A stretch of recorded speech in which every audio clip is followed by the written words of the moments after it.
Recently I've been reading a lot of DC Black Label stuff.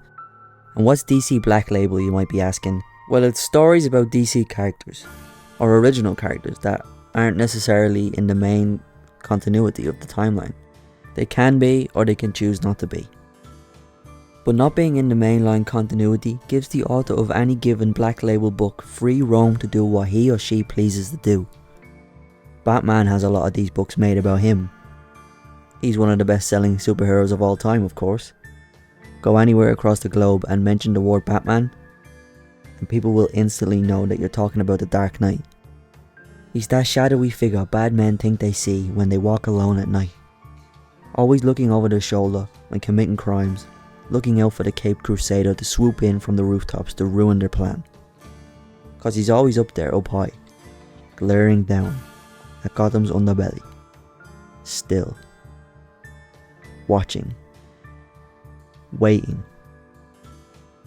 Some might even mistake him for a gargoyle.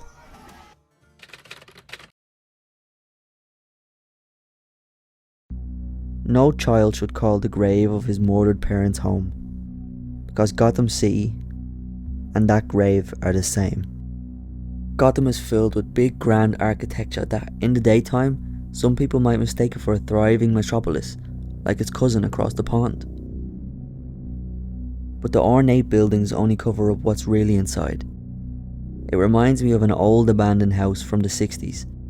Cancer-ridden walls and ceilings lined with asbestos. Lead paint left to rot, slowly peeling itself from the structure over many decades. The cracks eventually show. And in these cracks is where the real Gotham is. This is where the rampant homelessness and the disease and ignorance is found. Lives filled with grandeurs, while their neighbours rot. In Gotham you either step up or roll over to get stepped on. The citizens feed on each other like a bacteria struggling to find a host to reproduce. Predators, drugs.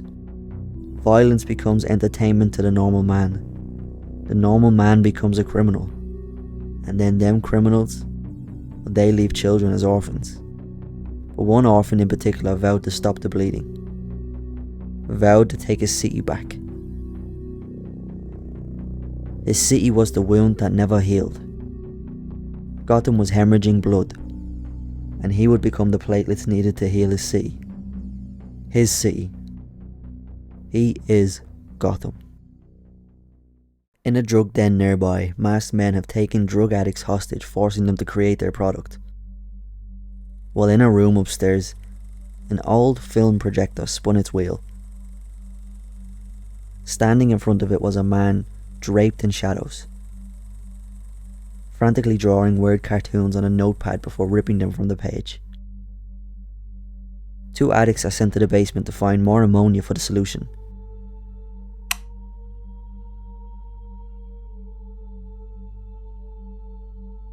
Screaming comes from below the house. The criminals rush to see what happened, asking the addicts why they screamed. "We didn't scream," they say faintly. One of the criminals is dragged into the shadows in the space of a second, while the other's prefrontal cortex try to decipher what type of game is being played here. But it's too late. The game is over before it's even started. He strives on the look of fear, making it the last thing one of them will ever see again. Even if his eyes heal, the memory will always scar. One of them makes a run for that room upstairs. Batman increases his hearing. The place was invaded by a monster, he says. He can somehow sense what lies up downstairs, and a shiver crawls down his spine. He's felt this feeling before. He's on the lookout for the person responsible for murdering 3 people in the past 5 days.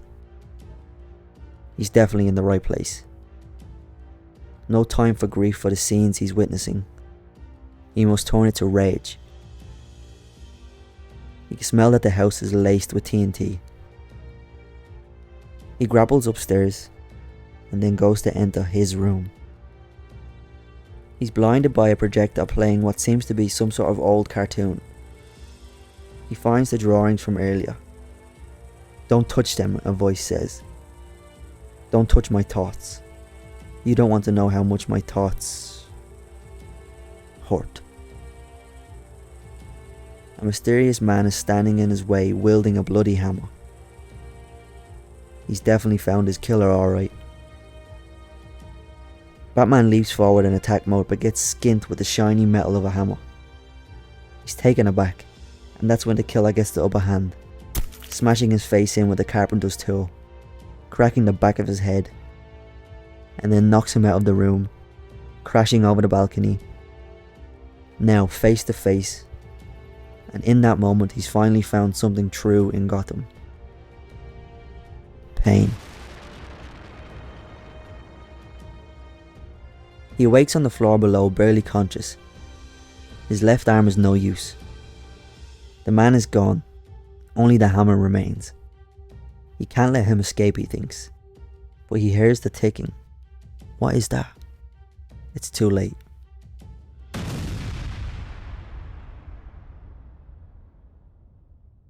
He's buried underneath the rubble as he groans out for Alfred.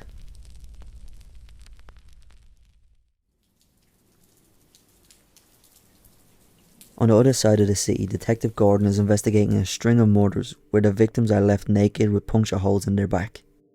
While he's investigating, he's trying to deter other cops from antagonizing the Batman, because he might be their only hope right now. Meanwhile, all this is going on, a woman is broadcasting a strong message of Gotham's own against the rich who seek to destroy it and them. Back at the Batcave, Bruce is healing while simultaneously researching into what that silly cartoon was that played in that room. The killer seems to be obsessed with this old cartoon character called Crytoon. Alfred berates him, saying, "This time was too close, Master Bruce. He was saved by his technology. So if his suit makes him invulnerable, then it's just him who needs to improve, not his gadgets." As they walk to the Batmobile, he explains his plans going forward for quote-unquote Bruce Wayne. He's been planning on killing that side of him off so he can focus on the Bat. Alfred says he won't allow it, but he's already got the story ready to go. Batman and Gordon try their best to piece together the mystery of the killer, both of them trying to do it in their own way. Batman snapping because he didn't get access to the body to examine it properly. But Gordon says he'd get in big trouble, he can't. Batman asks, are there any other related cases? And he says yes, one from 50 years ago. Dr. Franz Ebner. He was found naked in a hotel room with the same puncture wounds, but the case got shelved due to no evidence. But Gordon has tracked down his old cellmate.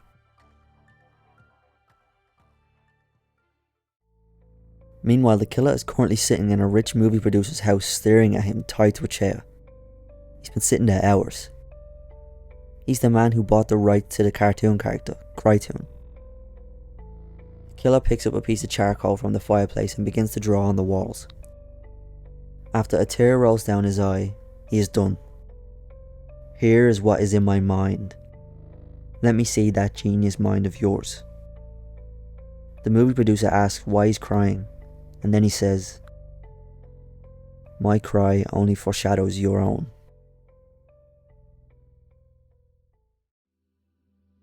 Bruce sends Alfred to find out more info about the cartoonist who made the character, and he gets info about a warehouse of stuff related to the character.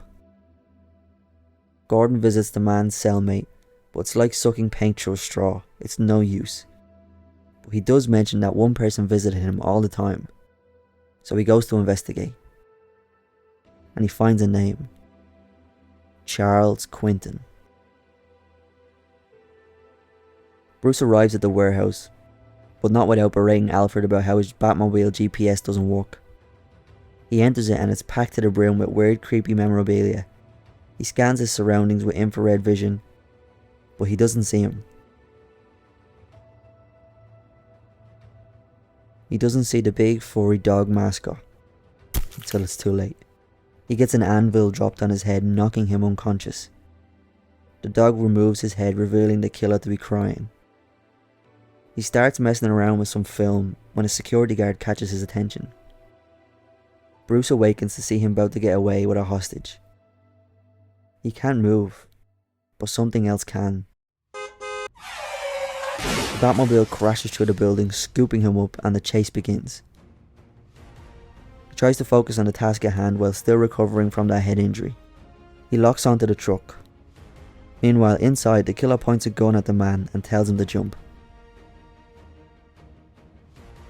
Batman makes a split-second decision, leaping from his car while it continues to chase. He jumps off the bridge after the security guard catching him, but dislocating his shoulder in the process. He's safe. Now back to the task at hand. He glides towards the chaos and tells his car to intercept the villain. It jumps into the air, colliding with the bridge barrier, taking the killer's truck with it. The killer appears to be down, but suddenly he gets up and takes a hostage. But Batman sees the film he was messing with earlier and threatens to burn it. He drops the gun and lets her go. Batman interrogates him on where the explosives are, and he just cries it off, saying how he got bored breaking his face in. But back in his office, Gordon is frantically looking through Arkham Asylum files for a Charles Quinton. He looks everywhere and has no luck. And that's when he checks the children's wing. Back on the bridge, the killer teases Batman, saying he spared his life twice. But he denies it, saying, "You failed twice. Where are the explosives?" I see a child. A child playing, chasing his shadows.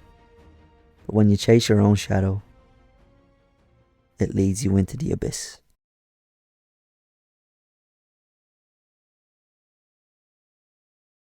Well, that's it, everyone. Please let me know if you liked the video, because I really like this book. The art style, everything about it. The way it introduces a new villain.